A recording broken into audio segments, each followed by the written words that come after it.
Isang tanong pasensya na kayo, kailangan ko itanong to. Kung meron man pong isang bagay na sa inyong tingin ay tinatanong nyo ng utang na loob sa Pangulo, sa Presidente, o sa pamahalaan na ito, ano po yun? Kung meron man Well, yung kanyang sa personal o sa politika? Personal po, personal. Siyempre, pinakamalaking ginawa niya para sa amin yung pagbibig ng aking ama sa libigan ng mga bayani. Yun ang pinaka-importante para sa amin, para sa pamilyang Marcos. Siyempre, matagal na namin yung pinaglaban yan eh.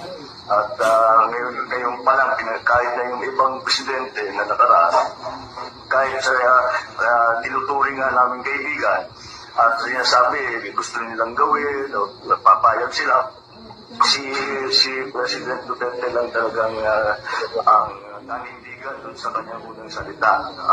Dahil nasa batas siya, nasa rules siya, dapat pabayang dapat malibig si Marcos sa libingan ng mga bayani. Hindi habang sa kasaysayan ng pamilyang Marcos, di na namin makakalimutan. Kumbaga siya lang yun nangako sa inyo na tinupad.